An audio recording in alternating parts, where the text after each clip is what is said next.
Olá, boa noite. Eu sou o Cássio e esse é o Contexto Cidadão. Hoje com Maria Angélica Marocchi. Tudo bem, Maria Angélica? Tudo bem. É uma satisfação para nós termos uma pessoa com o seu conhecimento, com a sua bagagem de história, para poder passar um pouquinho dela para a nossa audiência, para que a nossa audiência entenda um pouco melhor algumas nuances dessa cidade, que é uma cidade hoje, ela está com uma relevância muito grande no estado. Boas práticas daqui saíram para outros estados, então hoje já é uma cidade que tem exemplos sendo seguidos fora dos limites do estado do Paraná, e isso me deixa bastante orgulhoso, mas eu conheço muito pouco também de algumas características, cenas históricas do passado, e aí a gente vai tentar conversar um pouquinho sobre isso com você. Tudo bem. Se apresente para a nossa audiência, por favor. Bem, quem é a Maria Angélica? Maria Angélica nasceu em São José dos Pinhais, estudou sempre aqui, sempre em escola pública, e desde do primeiro ano escolar até a universidade, né? Defendo a escola pública, que eu acho extremamente importante para a sociedade, né? E eu, desde menina, assim, o que você vai ser quando crescer? Eu queria ser professora. Legal. E eu lembro, assim, que já com 15 anos, a festa do meu aniversário de 15 anos, eu trabalhei, pedi para minha mãe fazer bolo e tal, para levar os meus alunos da educação de adultos. Eu já trabalhava com 14 anos, me inscrevi, era na sede das associações católicas aqui em São José, então trabalhando. E de lá não parei mais, né? Sempre trabalhei com os anos iniciais do atual ensino fundamental, mas já logo que eu passei no vestibular, tinha falta de professor de história em São José, e eu fui convidada a dar aula de história para o ensino médio também. Então eu mesclava, né? Pela manhã eu trabalhava com os pequenos e à noite era com o ensino médio. Durante 12 anos eu fiz isso. Trabalhei fora de São José há muito tempo, na Secretaria de Estado da Educação, trabalhando então sempre lá com história, com o ensino da história mais especificamente, porque a minha formação acadêmica, eu fiz licenciatura de História, depois eu fiz pedagogia também. Né? Depois fui fazendo cursos de pós-graduação, especializações em metodologia de ensino, sempre da história.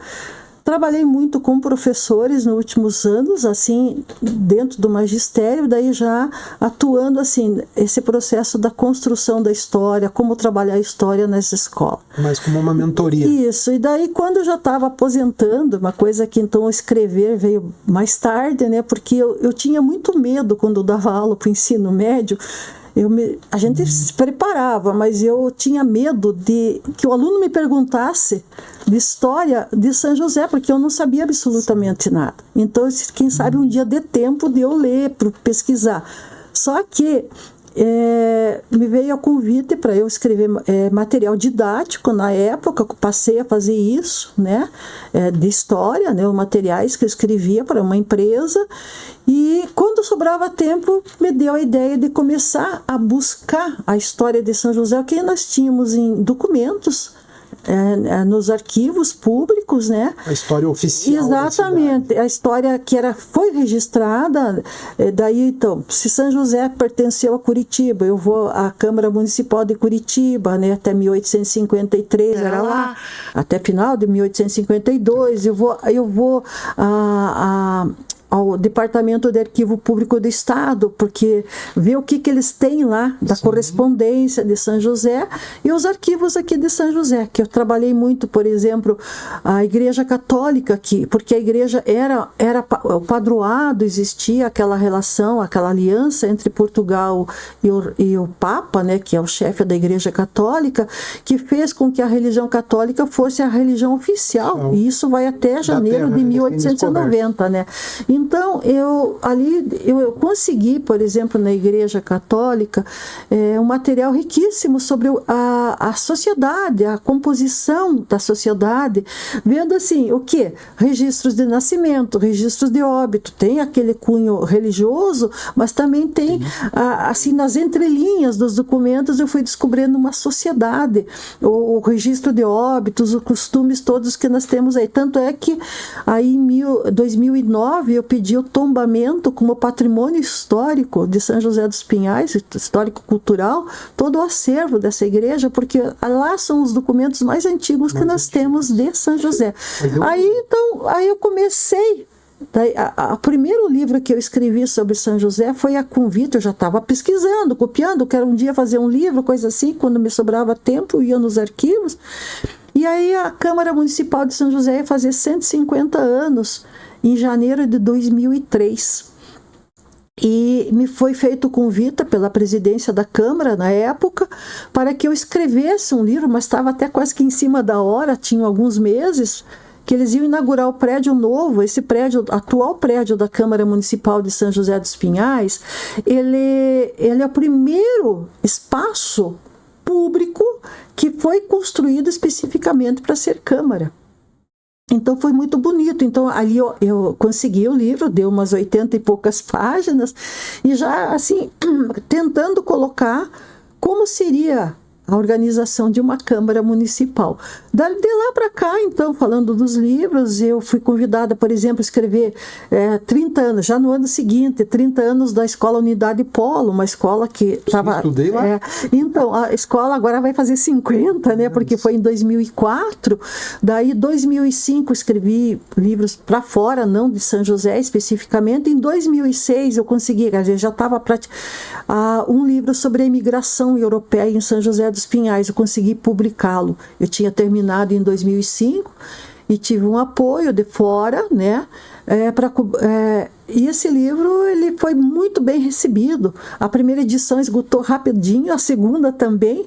A terceira eu consegui, daí, sempre com meus recursos, em 2013, foi feita a terceira edição, e agora já estou na quarta edição do livro. Por quê? Eu comecei, tinha dado umas pinceladas no primeiro livro, que era a história da Câmara, especificamente, com a história oral. Eu acredito assim que, né, olhar para com a história, você vai trabalhar a história oral ouvindo as pessoas. Eu vou até a Colônia Murici, eu tinha encontrado como que a Colônia Murici foi oficialmente criada, né, pelo governo. Ela distribuiu 72 lotes lá, como é que era o pagamento e tal. Mas eu vou lá na Colônia Murici e vou entrevistar as pessoas com mais idade, que vão contar que papai disse, mamãe falou, e que ela também vivenciou.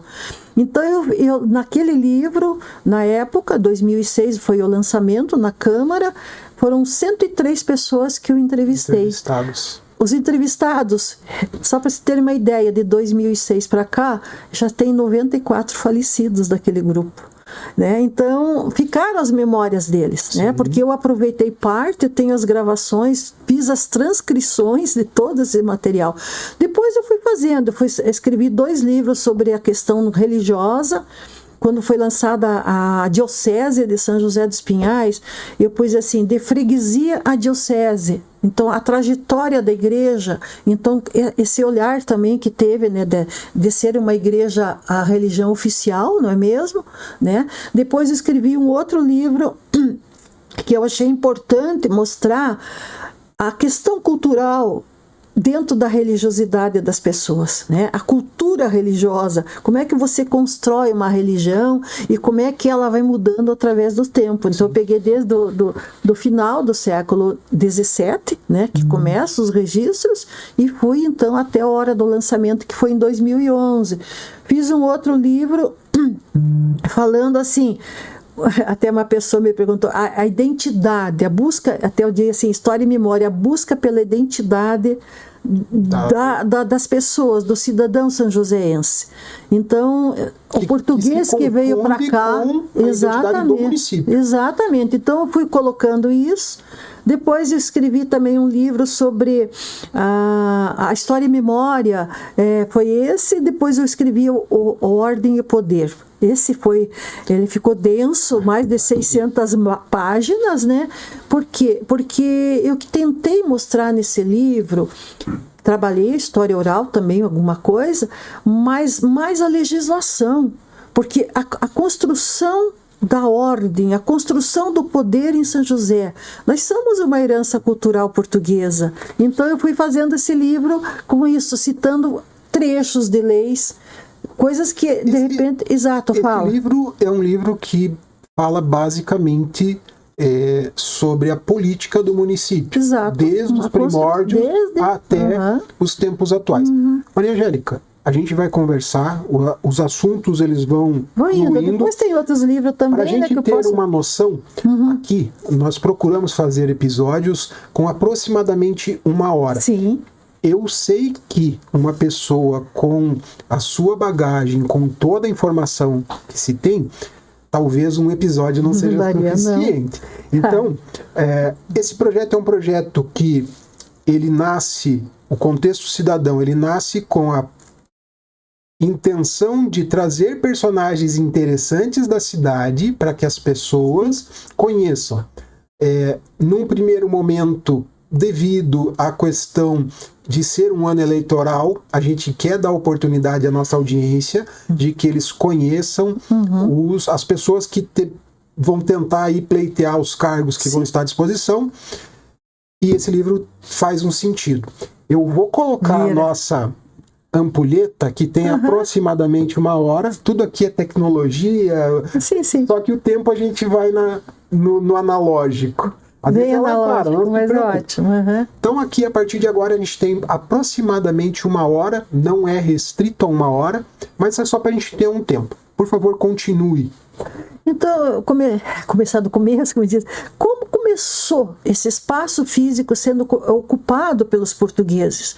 Porque eu sempre coloco isso, nós não éramos um espaço vazio, né? Nós tínhamos várias subgrupos de sociedades indígenas brasileiras, ou então agora é uma coisa recente, né, que você fala os originários da terra. Essa expressão ela tem poucos anos na nossa história, mas as descobertas, até um dia eu brinquei com um ex-aluno meu, né, eu ensinei errado você quando eu dizia que o que nós tínhamos lá 20 anos atrás, 15 anos atrás, era assim, tipo 2, 3 mil anos atrás nós tínhamos pessoas, seres humanos habitando esse espaço que é hoje São José.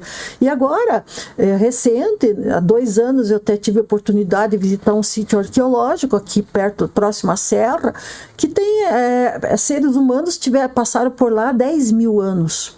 Ali viveram há 10 mil anos, aqui em São José. Eu fui lá, e foi muito legal, vi a pesquisa sendo feita.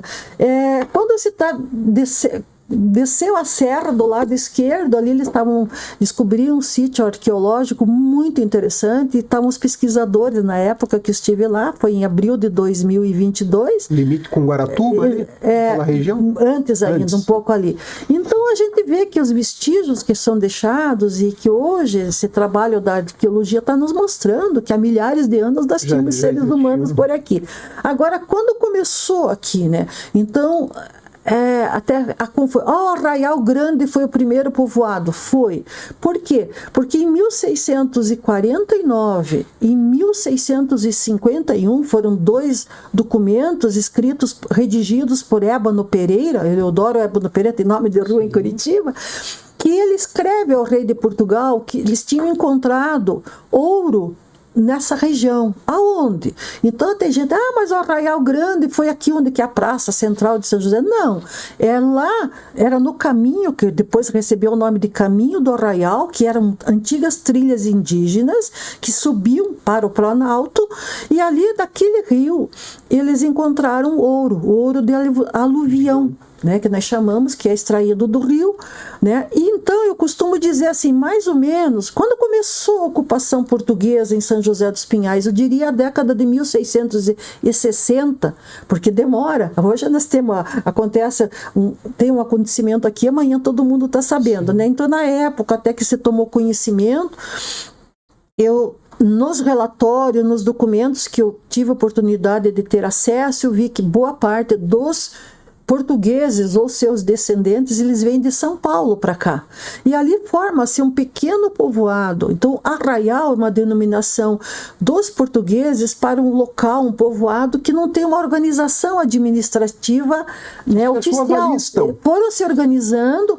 Encontrei alvarás de casas de comércio já no século XVIII, por aí, porque é o caminho que você vai. Eu estive lá, inclusive, com um grupo para conhecer o local.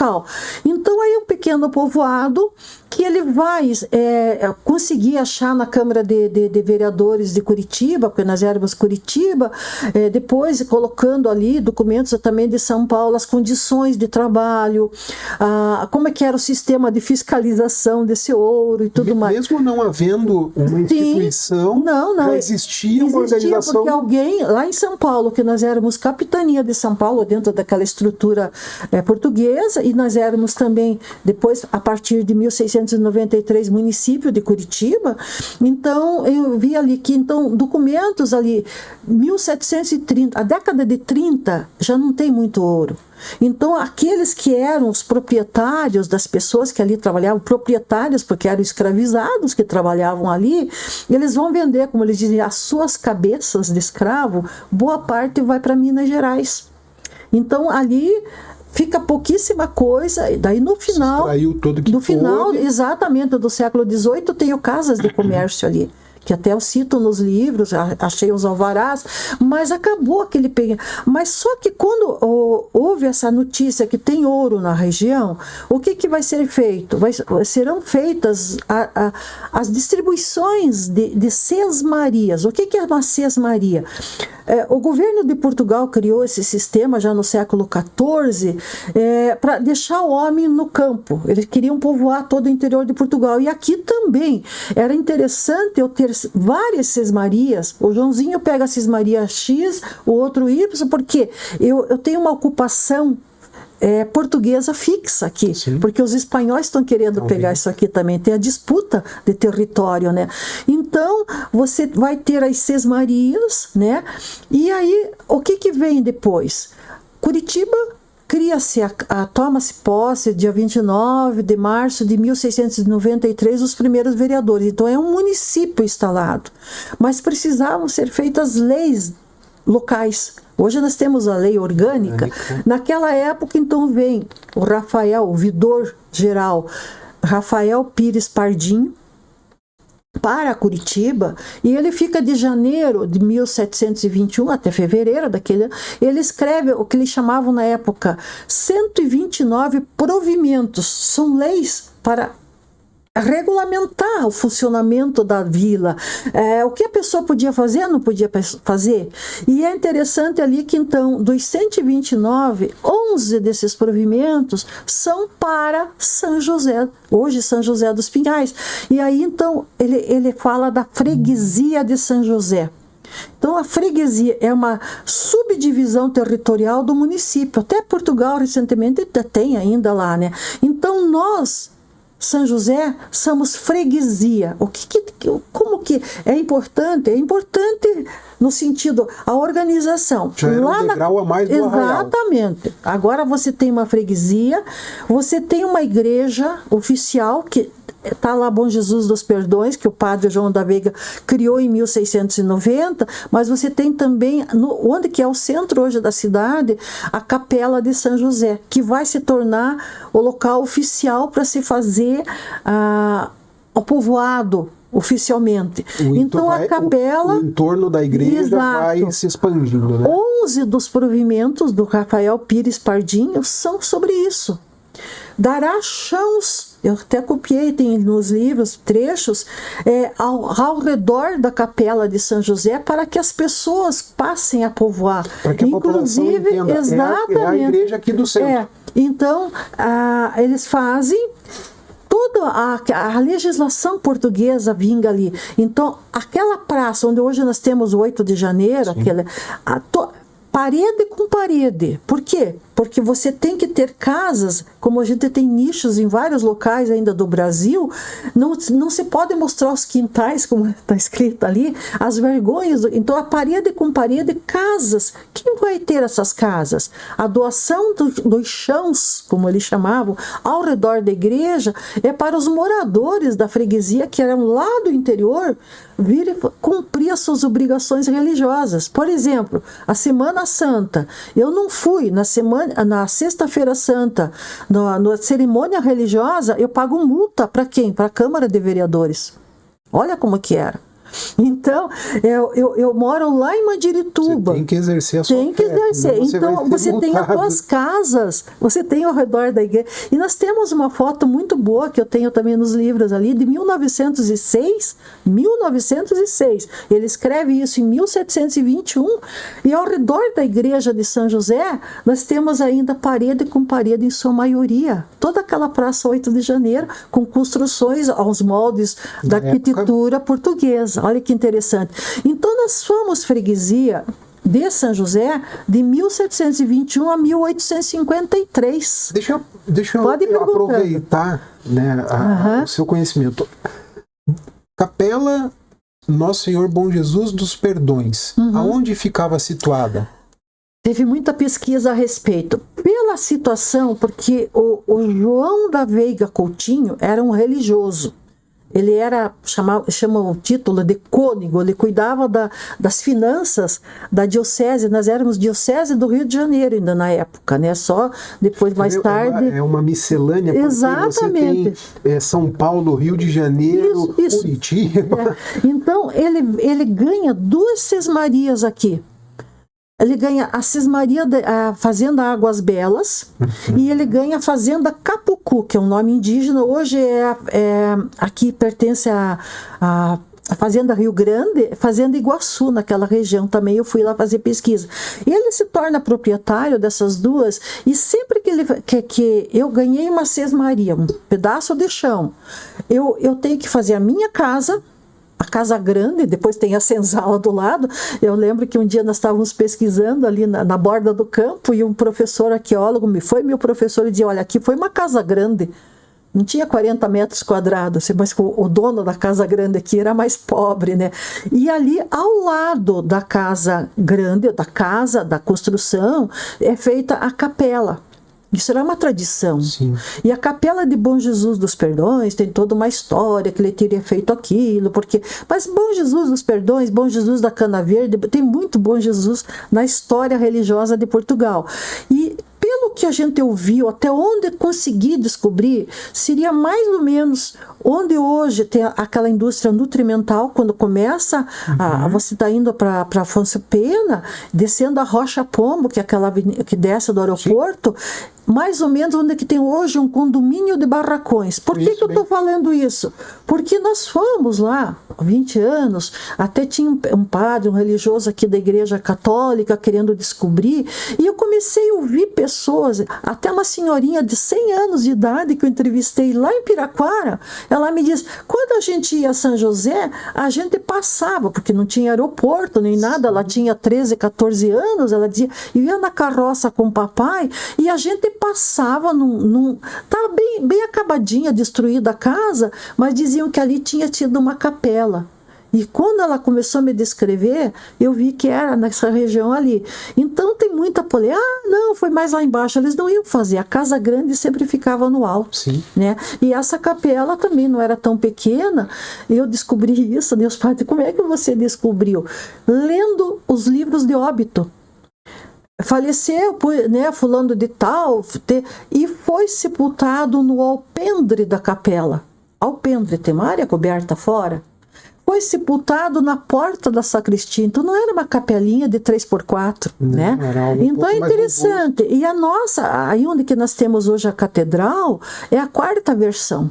Porque daí em 1708 e 1707, os documentos mais antigos que estão no Arquivo Nacional no Rio de Janeiro, eles falam da Capela de São José, uma pequena capela que é no caminho que estou indo já hoje Curitiba, né? E ela era de madeira, mas já não estava em boas condições. Aí eles fazem, no transcorrer do século XVIII, uma nova capela, depois vem uma outra capela, já a igreja, daí já é igreja, eles falam igreja porque se torna dentro da estrutura de organização da Igreja Católica, a igreja matriz. porque daqui a pouco eles vão ter a capela é subordinada à igreja matriz. Então ali você vai ter, já no final dos anos 1800, muita crítica que a igreja estava em péssimas condições. Então, em 1905, que eles começam essa igreja que tem hoje, que é o título de catedral. Hoje é uma entendeu? catedral. Então, isso, a freguesia é interessante. É importante. A partir do momento que o Rafael Pires Pardinho disse que nós éramos freguesia, então a povoação de São José tem direito a eleger um vereador que vai representá-lo dentro da Câmara de Curitiba.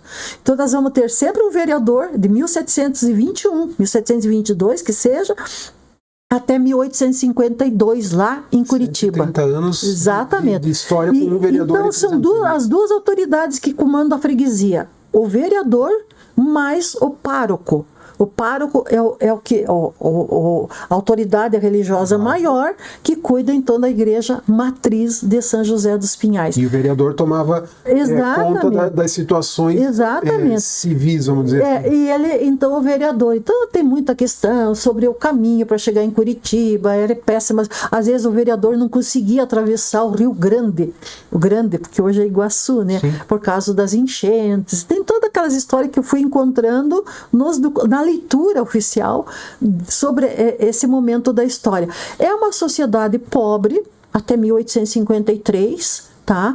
Porque ela vive da agricultura de subsistência, a sua maioria. E isso, como é que você está falando isso? Por causa dos alvarás que eu vi. É uma estimativa da população? Teve. O primeiro censo de São José oficial, o IBGE da época, é de 1780. Teve uma tentativa em 1778 que foi muito furada, sabe? Então, em 1780, é interessante, se diz, hoje nós somos o 6º município do Paraná, dos 399. Naquele momento, 1780, nós não somos município ainda, mas temos uma população que é o 4º ao 5º do Paraná, dependendo do momento que você vai pegando depois da sequência, 1830, sabe? É interessante isso também. Eu posso entender, Maria Angélica, que São José dos Pinhais sempre esteve no centro das atenções. Sim. Porque ele era um caminho de passagem. O caminho dos Ambrósios, o caminho que vai a Joinville hoje, o caminho que vai ao litoral. Só que, de repente, a partir do momento que eles descobrem o caminho do Itupava, da Graciosa, o nosso caminho do Arraial, ele é cheio de curvas e extensão maior. Ele vai ser usado pelo pessoal, os moradores da Vila da Lapa e mais São José. Mas ele se mantém até a criação ou inauguração da BR-277, esse trecho Curitiba-Paranaguá. Ele era usado ainda, eu tive a oportunidade de percorrer vários trechos do caminho com o grupo. Está na cerne dessa região ser uma região importante de tráfego de pessoas. Inclusive, né? O Vidor Pardinho, lembrando então agora a gente fala caminho, ele pede a urgência da Câmara Municipal de Curitiba que faça uma ponte ligando Curitiba, a vila de Curitiba ainda naquele momento, com a freguesia de São José. E essa primeira ponte, você vê, ele vai embora em 1721, a primeira ponte foi inaugurada em 1725. Em que local? Hoje é o bairro São Domingos. Sim. Então você passava o caminho, estou vindo de Paranaguá, lá do litoral, né? Eu passo ao lado da igreja matriz até o final daqui, hoje é 15 ali, eu entro na Ernesto Killian ali, né? E vou até onde que está. Agora não tem mais ponte lá, né? Mas então eu achei tão interessante e que seja uma ponte boa, larga, 80 centímetros de largura, no mínimo, ou 1 metro, porque passa vai passar o gado, vai passar, entende? Mas só que 80 centímetros é muito interessante a forma da inauguração, né? Depois a gente vai ver assim documentos, é muito legal ali. Eles fazem bem depois, já estamos no século XIX, mas sempre alagando, porque eles têm que fazer baixada, tanto do lado, diz que o lado pior era do lado até de São José, porque estava muita enchente, né? E depois vai hoje, dar. Se você olhar exatamente. De cima, o leito do rio a cidade, o bairro da cidade de Jardim é mais baixo, né? E daí o que acontece? Quando você está 1840, eles quiseram criar subprefeituras. Olha o termo, subprefeitura. Não tem prefeitura ainda, mas a Câmara de Curitiba quis fazer mais subdivisões e vai ter um pequeno grupo de sanjoséenses que vão querer fazer a emancipação de São José, separar São José de Curitiba. Nós éramos subordinados a eles. Exato, então. E quando chega você veja, então 1822, Dom Pedro I faz a independência do Brasil. Nós passamos, então, a capitania de São Paulo vai se tornar província de São Paulo, né, dentro da estrutura nova, após a Constituição de 1824. E eu comecei a ver pedidos, estão arquivados lá em Curitiba, de sanjoséenses, lideranças políticas da época, para que nós conseguíssemos a emancipação. Então, o presidente da província de São Paulo, nós éramos São Paulo, não tinha Paraná ainda, ele vai assinar em julho de 1852 a lei número 10, que cria a Vila de São José dos Pinhais, com E, né? Então, o que significa isso? Que nós vamos desmembrar de Curitiba. Agora, é importante aqui, mas qual é a extensão territorial de São José em 1852? A posse dos vereadores, a eleição ocorreu em outubro de 52, foi feita a lei em julho. Em outubro foi feita a eleição. Quem vai votar? Veja quem era São José. Araucária era São José dos Pinhais. Piraquara, São José dos Pinhais. Tijucas do Sul, que depois ainda tinha o nome de Aruatã, São José dos Pinhais. Agudos do Sul, Fazenda Rio Grande e Mandirituba. Olha o espaço físico, entende? Então, esses vereadores, os 7 primeiros vereadores que assumiram a Câmara de Vereadores de São José, eles representam todo esse espaço territorial. Deu muita briga, até mataram o presidente que seria o presidente da Câmara, antes dele tomar a posse. Porque eram 2 grandes grupos, e ele era o mais votado, e o vereador mais votado se tornaria presidente da Câmara, segundo as leis. E ele exercia o papel de executivo também, porque a figura do prefeito só vai acontecer na história do Brasil pós-república. Eles já, né? Sim. Então, até o final do Império, ele é o presidente da Câmara de Vereadores de São José dos Pinhais, ele é um líder geral. Não, né? Só do legislativo, mas do executivo. Então, também. Quando você cria a vila de São José dos Pinhais, nós temos esse espaço territorial imenso, né? Tem aquela coisa do costume de sepultar os mortos dentro da igreja, porque se eu faleci e meu corpo for sepultado dentro da igreja, eu vou mais rápido para o céu. Né? Então, de repente, a pessoa falecia lá no interior de Mandirituba e trazia o corpo aqui em São José. Isso tem tudo por isso que eu pedi até tombado esses livros, porque a gente vê a importância desses registros para a gente entender a história. Sim, né? Entender a nossa história. Esses locais que eu falei, hoje municípios, eles vão sendo desmembrados também nessa política que temos até hoje. É importante fazer um novo município aqui. É um distrito, né? Aquela subdivisão territorial do município. Então, quando eles fazem a república, os republicanos, eles queriam acabar com a monarquia, que segundo eles era coisa muito arcaica, e cria-se novos municípios. Então, a república foi, né, proclamada por eles 15 de novembro de 1889, por esse grupo. Janeiro de 1890 separa Piraquara. E que nome que eles vão dar? Deodoro, não sei se sabia isso.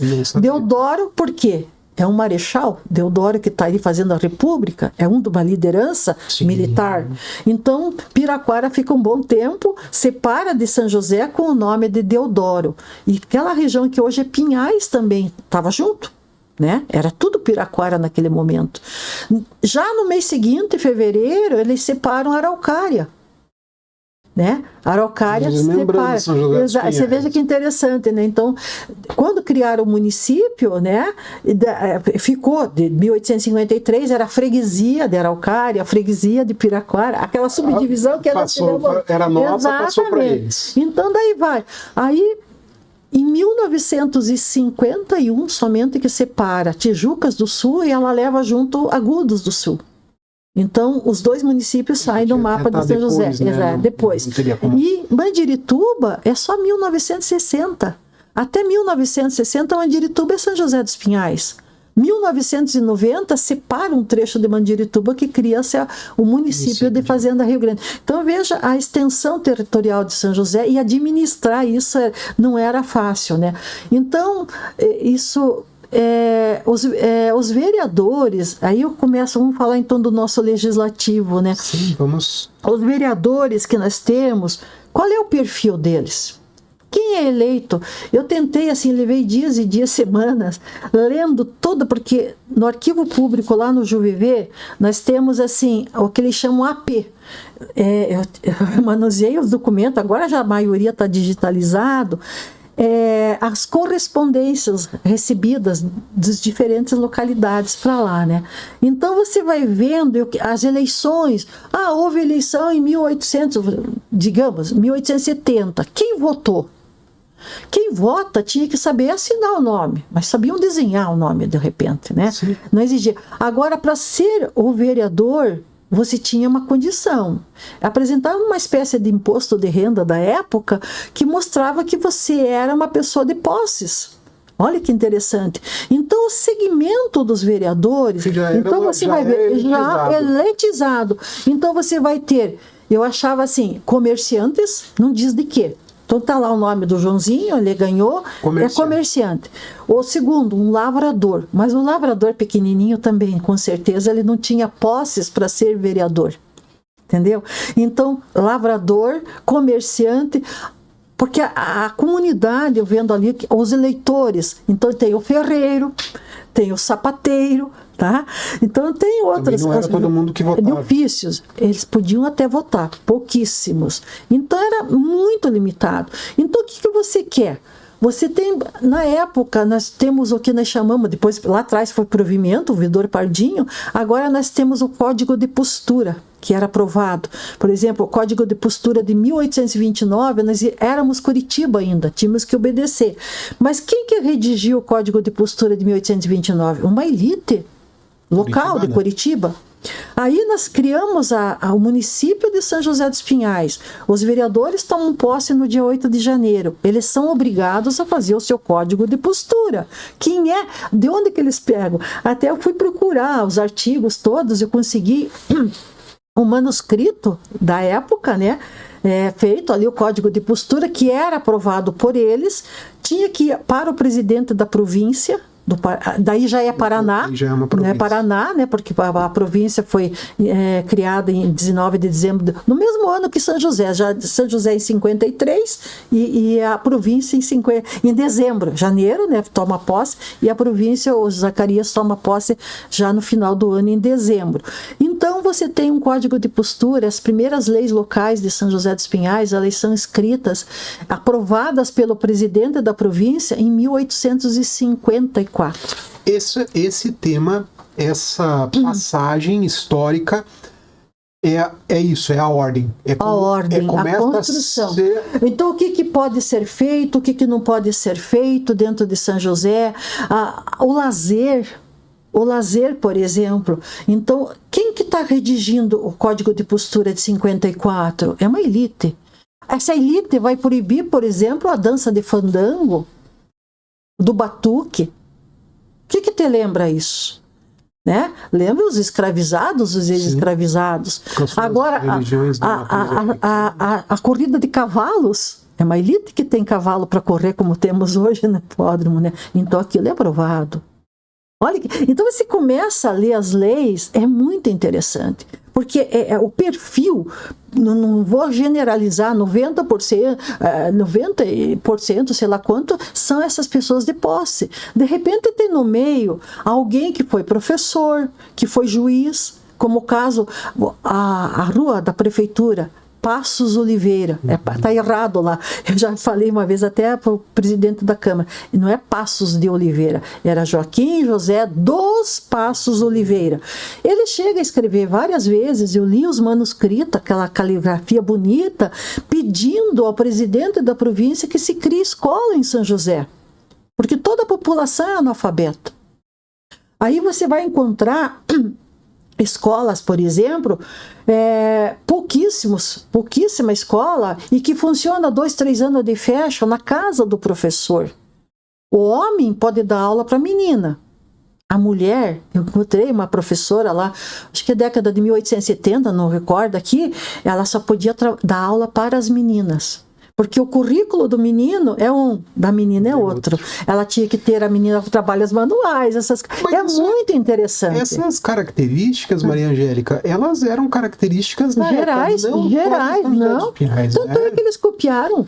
Depois eu fui lendo, eu vi que é uma cópia do Código de Postura de Ponta Grossa, de outras localidades.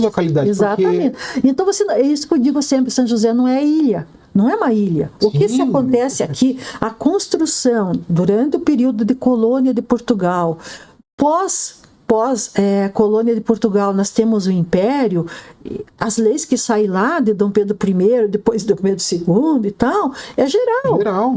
E eu sou vereadora, a pessoa é vereadora aqui, ele tem que obedecer às ordens, até hoje, né? As leis maiores, teve a Constituição brasileira.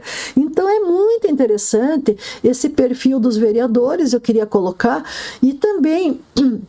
Então você vê esses vereadores, eu não sei dizer lá, tá João da Silva. Talvez esse João da Silva fosse morador lá de Mandirituba, porque nós éramos, todo esse espaço era São José, né? Então a Câmara, ela vai criar então o Código de Postura, depois, quando se cria a República, você tem um novo Código de Postura, se mantém esse termo. Nós temos ali no Museu Municipal, no arquivo de documentos, o Código de Postura de 1891. E ele é todo redigido, daí eu tive o trabalho, então vamos tentar ver o que tem nas entrelinhas desse código. Então você vê que ainda se faz presente uma elite no poder. Aí você pergunta assim, não, mas quando que chega o imigrante europeu? Que eu fiz uma pesquisa bem detalhada, eu tentei fazer dos poloneses, que é um grupo maior, e italianos, são os 2 grupos maiores aqui, tem os ucranianos também, diria um terceiro grupo em número de população. Quem vai se adaptar mais rápido à sociedade local são os italianos, porque até a questão da língua, a língua latina, né? Nós somos português, o italiano, né? Então, e eles vão formando um cinturão verde ao redor do que nós chamamos de miolo, que era o urbano de São José, e eles vão querer ter acesso à Câmara de Vereadores. Então, quando você pega a década de 1910, você vai ver sobrenomes de italianos num primeiro momento. Olha que interessante. Porque eles tiveram condições de, sabe como? Chegar mais próximo. Aí, quando você... Muitos provavelmente eram de elite também, vieram com posses, né? Exatamente. Então, a colônia Afonso Pena, por exemplo, hoje, bairro Afonso Pena, com seus conjuntos, tudo lá, ela foi criada ela foi inaugurada em 1908. A última das colônias, foram 9 colônias oficiais em São José. Eu trabalhei com todas, assim, tentando ver o perfil de cada colônia. E a colônia Afonso Pena, ela foi criada para ser uma colônia modelo. E só que ela recebe maciçamente a maioria que vai ocupar aqueles lotes todos, eles chamavam lotes, né, que eles têm um financiamento, como tem hoje a Minha Casa Minha Vida, teve depois, eles tinham que pagar esses lotes, são poloneses que fugiram da Polônia, porque eles estavam tentando a unificação da Polônia, que estava desde o século XVIII dividida, a parte era da Rússia, a parte era da Galícia, enfim, eles queriam, quando eles viram que eles iam ser presos por causa de um outro grupo lá, tinha uma companhia de imigração circulando pelo espaço, todos se inscreveram como lavradores. Eles nunca tinham visto enxada na frente deles. A enxada era o instrumento da época. Então é muito interessante você ver assim o intelectual, o conhecimento de muitos deles, que eles vão deixando depois da colônia, até eles vão para Curitiba quando podem, né?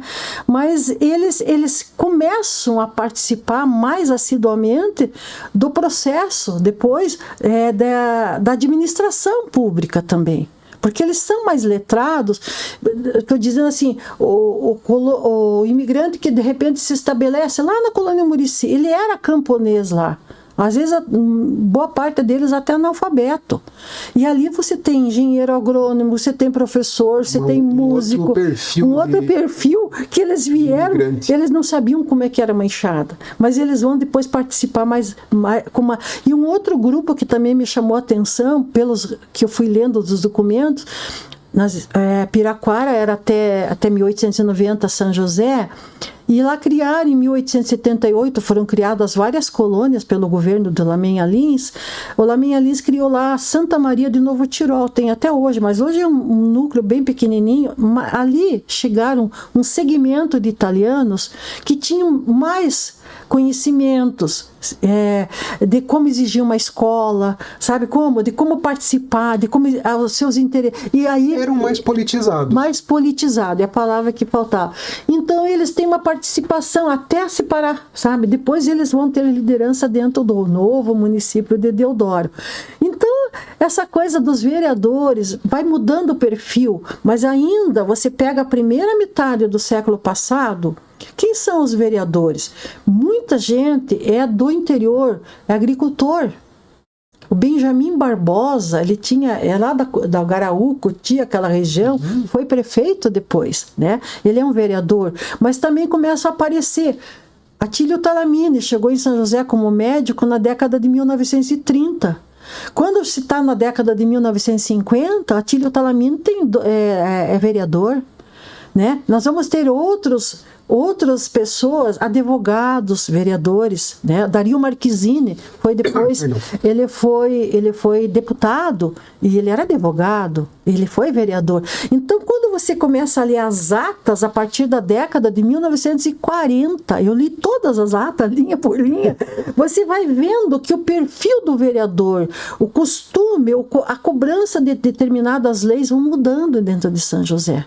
Agora, quando que vai mudar mesmo? De um perfil de elite para um perfil mais intelectual. Também, exatamente. Então você vê assim os discursos de um Dario Marquezine, por exemplo, vou pegar, ele é um advogado, ele tem uma liderança e ele tem uma fala dentro da Câmara, sabe como? Então vai mudando, chega a década de 1960, mais ou menos continua assim. Tá? Quando chega 1970, nós estamos no governo militar no Brasil. A ditadura começou em 64 e na década de 1970 os militares querem o quê? Eles querem mostrar que o país tem que ter um avanço tecnológico. Ele tem que crescer num segmento da indústria, por exemplo. Então eles criam as regiões metropolitanas das capitais brasileiras. E Curitiba é uma região metropolitana. Você vai ter a cidade industrial, o SIC, ali, né, foi criado nessa época. Mas também aqui São José, por sua condição estratégica, ele vai ganhar, ele vai receber, o processo de industrialização vai crescendo. O censo de 1970, nós éramos 34 mil e poucas pessoas em São José. Em 1970 já saiu Tijuca, já saiu tudo. Quando chega ao censo de 1980, nós somos mais de 70 mil. Quando você chega no final da década de 1990, olha que interessante, você vai ter o quê? Você vai ter dobrar novamente. 1990, cento e pouquinho, 101 mil, se não me engano. Do ano 2000, 204 mil. Por quê? Porque você vem as montadoras. Nós vamos ter um projeto de governo do Paraná. É interessante montar a Renault aqui em São José. É interessante montar a Audi Volkswagen por causa da situação estratégica. Sim, e a população vai mudando. Então, quando você... A partir da década de 1970, até foi começado a Artex, que foi a iniciativa do Dr. Atílio Talamini, que era prefeito no final dos anos 60, da década de 60. Então, já começam a vir pessoas de fora. Mas não com tanta, né? A partir de 80 cresce um pouco mais, aí quando chega a 90 vem as montadoras e vem todas as outras indústrias que nós temos aqui. Parque industrial gigantesco. Exatamente, né? Então você vai ter um crescimento da população muito grande. E o executivo, que eu não falei, então, o executivo, o que acontece? A partir de 1890, nós vamos ter a figura do prefeito, é uma figura nova, poder executivo não é mais a execução somente lá dos vereadores, então é o prefeito, e ele vai ter então, nós tivemos três eles foram nomeados, daí você começa, na República Velha, que nós chamamos, são eleitos, né? São eleitos, aí você vai ter... a ditadura de Vargas, daí você tem os interventores, depois de 1947 para cá, nós temos, então, eles chamavam o processo de redemocratização em 1947, com a primeira eleição ali, e daí você vai ter uma sequência de prefeitos eleitos. Esqueci também de falar, e eu sempre falo isso, da Câmara de Vereadores, voltando um pouquinho. Somente em 1977 foi eleita a primeira mulher vereadora. 77? O ano do meu nascimento. A professora Thelma Dornelles Dantas foi eleita. E de lá para cá, é uma coisa que também eu falo nesse último livro, eu chamo a atenção disso, nós tivemos apenas 9 mulheres como vereadoras. Olha como que é o olhar... Para com as eleições, nós estamos falando em poder. A gente conversando aqui nesse projeto, a primeira pessoa com quem a gente conversou foi com a prefeita. Com Isso, a ela foi vereadora 2 mandatos, né? 2 mandatos, e ela entrou para a história, porque ela é a primeira mulher prefeita da cidade. Sim, com certeza. E ela comentou, Maria Angélica, ela falou, sabe, Cássia, que eu acabo não dando muita atenção para isso, e esses dias um amigo meu me despertou para esse fato de que, independente de você ser mais low profile, não ter o ego de, eu sou a primeira, você já, daqui 100 anos, alguém vai estar falando sobre a história de São José dos Pinhais e vai constar o nome de Margarida Maria Singer como a primeira mulher prefeita eleita. Se veja hoje, por exemplo, nós temos 21 cadeiras, né? E temos apenas uma mulher lá. Né? Então essa coisa assim, é interessante por causa desse olhar que tem até os eleitores, né, para com a política, né, para a organização. Então hoje eu acho assim, se fala muito, mudou bastante, o perfil do vereador mudou bastante, né, porque hoje nós temos esses bairros grandes, pega uma Borda do Campo, pode eleger um vereador, pega um Guatupê. Mas você veja, eu faço aqui os comentários em cima do que eu tenho ouvido aqui. Sim, sim. A Borda do Campo, uma região enorme, né? Tem uma subprefeitura lá. Sim. Tem um único módulo da polícia, da Guarda Municipal, que não é o central, é lá. Sim. E a Borda do Campo não tem um representante na Câmara. Mas poderia, pelo número de eleitores, ela pode. É interessante isso também, então, sabe? Hoje nós temos, então, o perfil do vereador hoje, ele representa comunidades mais do interior, quando eu digo não é aquele miolo antigo, né, do urbano de São José dos Pinhais, mas ele mudou bastante também. Muitos até vieram, não são são joséenses, eles moram há menos tempo aqui, antes não. O Joãozinho, para ser vereador, tinha que ser antigo, família tal, tradicional, se assim podemos falar. Então é muito interessante. E hoje tem essa coisa que a discussão que até eu faço nesse livro, O Ar de Poder, a tal da gestão pública democrática, né? Será que nós conseguimos isso, né? Porque a Constituição de 1988, por exemplo, ela fala, nos concede após a Constituição de 88, vem os conselhos comunitários, né? Conselho Municipal de Saúde, Conselho Municipal de Educação, Segurança. enfim, vem todos. Mas está difícil você fazer funcionar como deveria ser. Eu participei do Conselho do Patrimônio Histórico, então você vê interferências muito, porque ainda nós não estamos conseguindo saber viver essa ação, a gestão pública democrática que eu questiono ali, mas em função da organização da sociedade, como nós estamos vendo. Fala. E tem um quê de amadurecimento do país também, Tem, né? com certeza. Em relação a esse tema de democracia. Tem.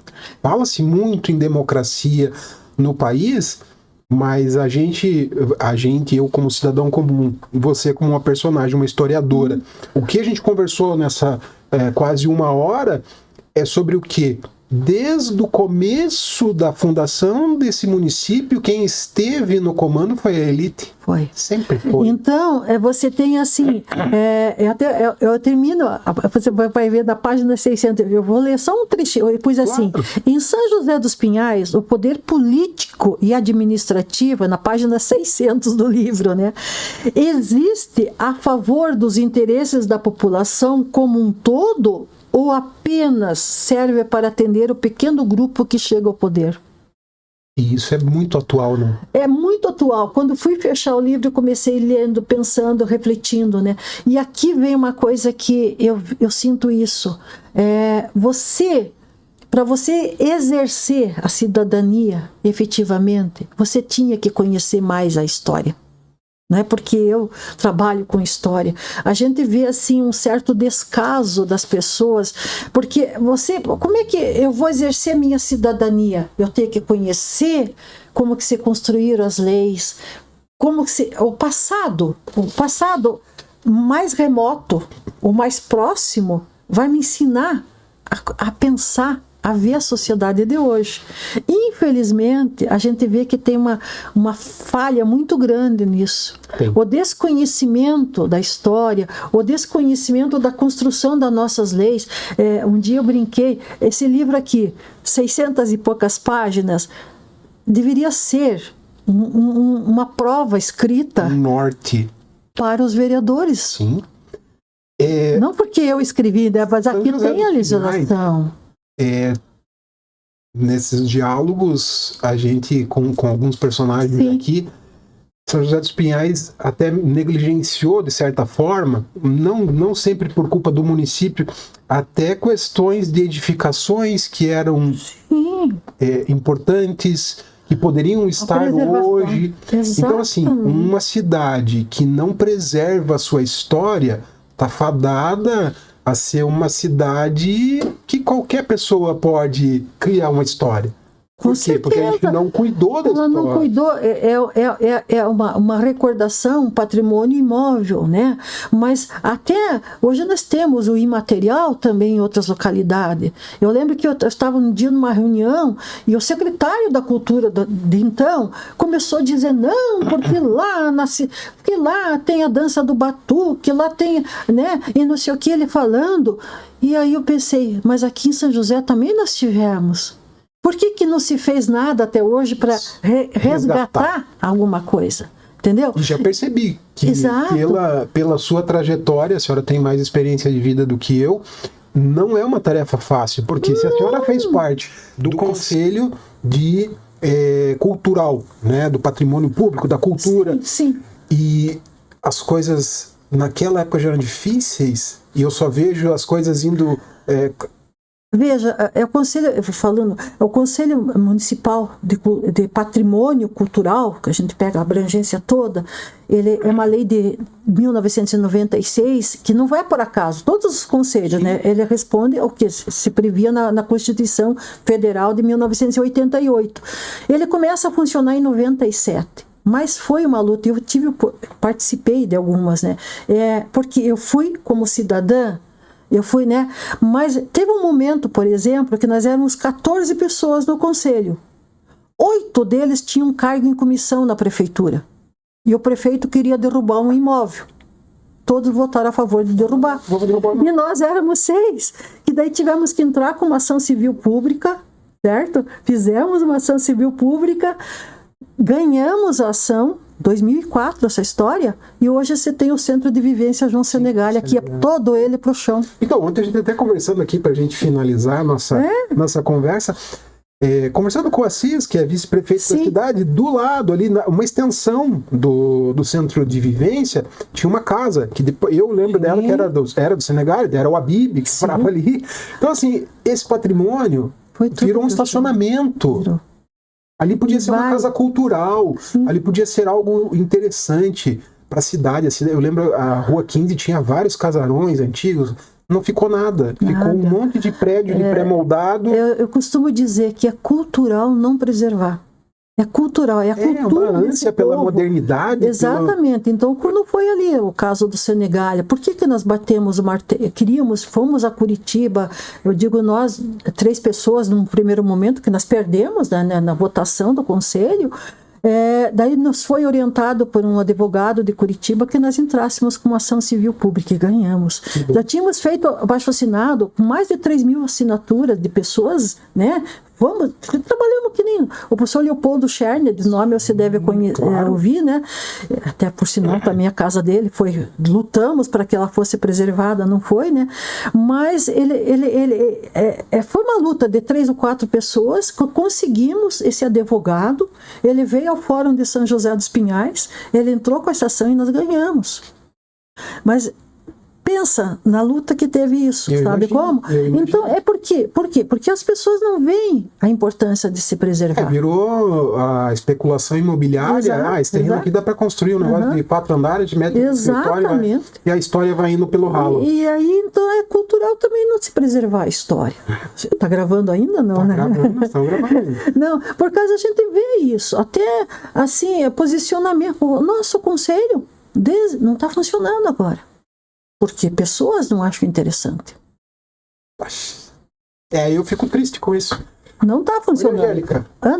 Tem 2 anos que não funciona. Não funciona. Eu vou estender esse convite, eu já te fiz esse convite em off, vou fazer novamente para que a gente, num futuro próximo, possa conversar mais vezes com a senhora aqui, para trazer essas nuances, essas curiosidades, essa história rica do município, né, que eu acredito que tem muita gente na nossa audiência que vai se encantar com... Tem coisas muito... Eu acho assim, às vezes eu ficava lá sozinho, porque é um trabalho solitário, a pesquisa, né? E eu ficava lá sozinha pensando, puxa, mas esse documento está querendo... Me faça conhecer. Me mostre para o povo. Porque então é muito interessante nas entrelinhas. Eu descobri coisas que as pessoas, nossa, onde que você achou isso? Lendo os documentos. Até agora eu lembrei assim, que até antes de vir para cá estava lembrando, que está ali no livro, você vai ver, por exemplo, emplacamento de cães. Você tem um cachorro em casa, chega um momento, isso já era no Império ainda, a lei primeira é de 1886. Então, se você sai, um cachorro teu está na rua, sabem que é teu, você tem que pagar o emplacamento. Em 1900, daí eu disse, agora virou república, modernizou. Não, 1910, o prefeito está a lei ali, a lei 22 de 1910, emplacamento. Se o teu cachorro bater o fiscal no portão da tua casa, chega os guapequinhas lá, 4 ou 5, e não estão com a plaquinha do ano, eles vão levar, e se você não pagar a multa, eles matam, perdem o cachorro, eles matavam. Achei até uma lei que autorizava o prefeito comprar veneno para matar os cachorros sem emplacamento. Tudo certinho. Tudo em leis. Olha que interessante. Emplacamento de bicicleta. Você vai dizer, não, mas isso existiu, está aqui, eu consegui, eu coloquei, por isso que... A sociedade diminuta fazia sentido, talvez. Porque eles não tinham arrecadação, a arrecadação era mínima. Então, emplaca cachorro, emplaca bicicleta, vai dar dinheiro. Tem um outro aspecto nisso, que é o aspecto do controle também. Exatamente. Você controla tudo que tem. É muito interessante. Maria Angélica, é uma satisfação a conversa, te agradeço demais, parabéns pela trajetória, pelos livros, por todo o trabalho de uma vida. Vou ressaltar aqui, não é a primeira pessoa interessante com quem eu converso aqui que tem sua formação na escola pública. Defendo muito. Isso é muito bacana. Eu estudei a minha vida inteira em escola pública. Você, no começo da nossa conversa, comentou isso. Outros personagens também vêm. Então, assim, a gente vive num país que tem seus problemas com educação, mas mesmo assim a educação ainda é boa. Por quê? Porque eu estou conversando com uma pessoa fantástica que vem dessa cultura. Eu só fiz, por exemplo, o ensino superior. Eu não tinha pai, não tinha quem me sustentasse. Era a Universidade Federal do Paraná naquela época, né? Uma referência. Então, uma referência. Por quê? Porque se eu não tivesse, como é que eu ia pagar uma mensalidade, né? Então, ganhando aqueles trocados que eu ganhava já para sobreviver. Então, eu defendo. E eu lembro, eu trabalhei com uma pessoa que foi minha chefa durante tempo, que eu trabalhei na Secretaria de Educação do Estado. Ela dizia, onde você estiver, em qualquer situação que você esteja, nunca deixa de defender a escola pública. A escola pública. E eu sempre faço isso, né? Parabéns. Porque temos que defender, porque as nossas crianças têm que ter conhecimento. Com certeza. Pessoal, como sempre, eu não vou esquecer de agradecer aqui a Franqueto e Voltolini Contabilidade, que nos apoia nesse projeto, para que a gente possa estar aqui conversando com pessoas como a Maria Angélica, a StartZap, que é a nossa casa. E Maria Angélica, mais uma vez, muito obrigado pela presença. Eu que agradeço. Podendo divulgar nossa história, estou aí. E é isso. Gente, até a próxima. Um bom final de noite a todos. E não é fácil.